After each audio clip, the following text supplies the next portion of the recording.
नमस्कार। Class 10th के विद्यार्थियों का मैं स्वागत करता हूं आज के वीडियो में।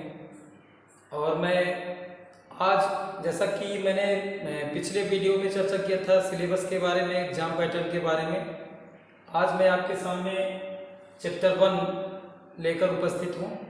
हिंदी मीडियम स्टूडेंट्स के क्लास 10 की टेक्स्ट बुक में जो पहला चैप्टर है उसको लेकर आज हम लोग चर्चा करेंगे। पहला चैप्टर है लाइट द लैम्प ऑफ दाय लव। आज हम लोग इसको पढ़ेंगे आपके साथ में और इसी के बारे में चर्चा करेंगे। लाइट द लैम्प ऑफ दाय लव, इस टाइटल का शीर्षक क्या है? लाइट मीन्स प्रज्वलित करना या जलाना। लाइट माने प्रकाश भी होता है, लेकिन वर्ब जब स्टार्टिंग में होता है तो उसका सेंस जो है वहां पर एक रिक्वेस्ट या निवेदन के रूप में या ऑर्डर के रूप में होता है। तो इस सेंटेंस में पोएट ने ये निवेदन किया है, ये एक प्रेयर है जिसमें निवेदन किया है कवि ने कि लाइट मीन्स जला दो, लैम्प माने दीपक को, ज्ञान रूपी दीपक को, अपने प्रेम के। दाई का सेंस यहाँ तेरा या तुम्हारा। तो ये तेरा शब्द ईश्वर के लिए हम जहां अपनापन होता है वहां हम लोग तेरा या तुम्हारा शब्द भी उपयोग करते हैं।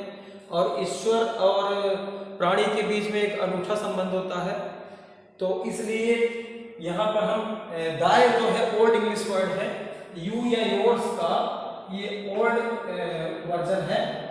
तो यहाँ पर इसका सेंस तेरा या तुम्हारा, इसी तरह दाय का भी यही सेंस रहेगा, तेरा स्वयं का, है ना। इन्हीं अर्थों को लेकर हम समझेंगे। इन माई हाउस। अच्छा, इसके पहले पोएम शुरू करने के पहले मैं एक बार फिर टाइटल क्लियर कर देता हूं। हे प्रभु तुम अपने प्रेम का दीपक जला दो, यानी हे प्रभु तुम अपने प्रेम की कृपा हमारे ऊपर बरसा दो। इन माई हाउस, मेरे, हाउस का मतलब यहाँ मकान नहीं है, हाउस का मतलब यहाँ हार्ट है, हार्ट का मतलब यहाँ मन से, ठीक है। मेरे मन में, माई हाउस मतलब मेरे मन में, विद दाइन ओन हैंड्स, अपने स्वयं के हाथों से। हे प्रभु तुम मेरे मन में अपने स्वयं हाथों से, हे प्रभु तुम अपने स्वयं के हाथों से, यानी तुम कृपा कर दो प्रभु हमारे ऊपर, हमारे मन में। क्या कृपा कर दो? लाइट द लैम्प ऑफ दाय लव, अपने प्रेम का दीपक जला दो। अपने प्रेम का दीपक जलाने का मतलब क्या है कि ईश्वर के प्रेम की कृपा अगर हमारे ऊपर हो जाएगी, हमारे मन पर हो जाएगी, तो हमारा मन जो अंधकार से, अज्ञानता से भरा हुआ है वह एक संतुलित हो जाएगा। उसमें ज्ञान का प्रकाश जब आ जाएगा तो हमारा मन, हमारा जो अंतर्मन है वो निश्चल हो जाएगा, पवित्र हो जाएगा। अब नेक्स्ट लाइन क्या है? दाय ट्रांसम्यूटिंग। ट्रांसम्यूट का मतलब है परिवर्तन करने वाला, ऐसी कोई चीज जो किसी को बदल दे।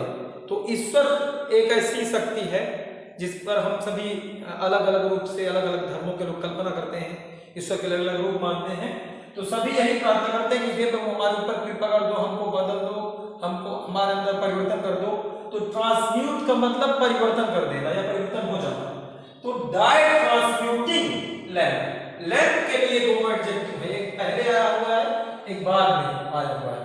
एडजेक्टिव एक ऐसा शब्द होता है जो किसी नाउन के पहले भी आकर उसको क्वालिफाई कर देता है और उसके बाद भी आकर उसको क्वालिफाई कर देता है। यहाँ पे चूंकि दोनों अलग अलग एडजेक्टिव हैं किसी नाउन के लिए, तो ऐसा लिखा जा सकता है।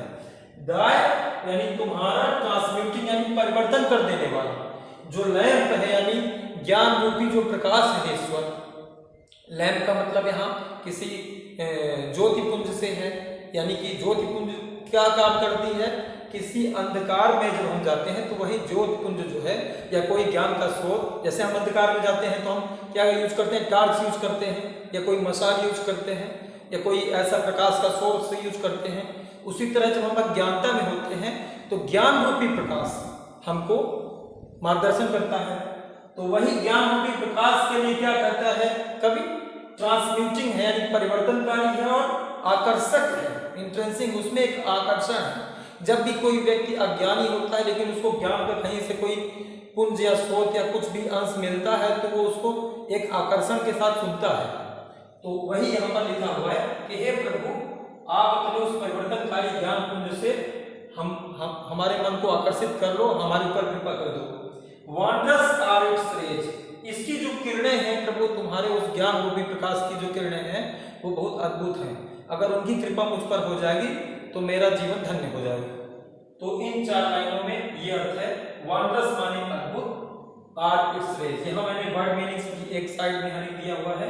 आपका समय बचाने के लिए मैंने ये सारी चीजें पहले ही लिख दिया इसीलिए बोर्ड पर।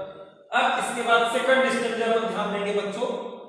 Change my darkness to the light Lord. Change माने बदल दो, हे ईश्वर आप मुझे बदल दो। माय डार्कनेस, मेरे अंदर के अंधकार को, यानी ज्ञानता रूपी अंधकार, वैसे अंधकार को नहीं, ज्ञानता रूपी जो अंधकार हमारे अंदर है उसको किस में बदल दो? लाइट माने प्रकाश में, ज्ञान रूपी प्रकाश में बदल दो। लॉर्ड माने प्रभु, ईश्वर, मालिक। Change my darkness to the light. जब किसी से हम रिक्वेस्ट करते हैं तो उसी बात को बार बार कहते हैं। तो यहाँ पर बार बार प्रेयर है ये पोयम, ये संपूर्ण पोयम जो है, ये सारी पोयम जो है ये प्रेयर है। इसमें हर एक लाइन में प्रार्थना है ईश्वर से। तो फिर से कहता है कभी, हे प्रभु मेरे अंदर के अंधकार को आप ज्ञान रूपी प्रकाश में बदल दो। And my evil into good, और मेरे अंदर जो बुराई है उसको आप अच्छाई में बदल दो। तो इस तरह से कविता का ये पार्ट यहाँ पर समाप्त होता है। अभी इसके आगे हम और इस पर डिस्कस करेंगे। अभी मैं इसका आगे का पार्ट फिर आपको बताता हूँ। छात्रों, जहाँ तक हम लोगों ने इसके पहले पढ़ा उसके आगे का मैटर यहाँ पर लिखा हुआ है, आप अपनी बुक में देखिएगा। टच मी, यानी मुझे एक बार स्पर्श कर लो, हे ईश्वर मुझे एक बार स्पर्श कर लो, मुझ पर एक बार कृपा कर दो। बट वंस, केवल एक बार, वंस मीन्स एक बार। एंड आई विल चेंज, और मैं बदल जाऊंगा। हे प्रभु मुझे एक बार तुम कृपा कर दो, मुझ पर या एक बार स्पर्श कर लो और मैं बदल जाऊंगा। All my clay, clay means मिट्टी होता है, आप जानते हैं। यहाँ क्ले का सेंस हमारा जो ये मिट्टी का शरीर कहलाता है, इसके लिए है। मेरा ये संपूर्ण मिट्टी का जो शरीर है, नश्वर शरीर है, ये इनटू दाई गोल्ड, ये तुम्हारी कृपा से या तुम्हारे जैसा स्वर्णिम हो जाएगा, यानी तेजमय हो जाएगा। स्वर्णिम होने का मतलब ये नहीं कि सोने का हो जाएगा, यानी सोने जैसी इसमें चमक आ जाएगी, इसमें एक आभा, एक निखार आ जाएगा प्रभु, अगर तुम्हारी कृपा हो जाए। ऑल द सेंस लैम्प्स, संपूर्ण जो मेरी सेंस लैम्प्स का मतलब ज्ञानेंद्रियां। ज्ञानेंद्रियां क्या क्या है?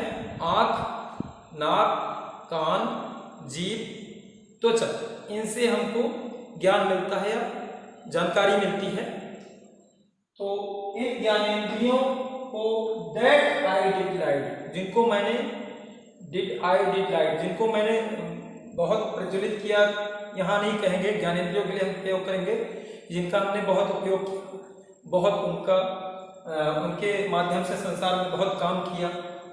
सूटेड इनटू बरीज, अब ये ज्ञानेंद्रियां क्या हो रही हैं? वो कमजोर हो रही है, निस्तेज हो रही है, धूमिल हो रही है। धूमिल या निस्तेज अर्थ है इसका, सूटेड का।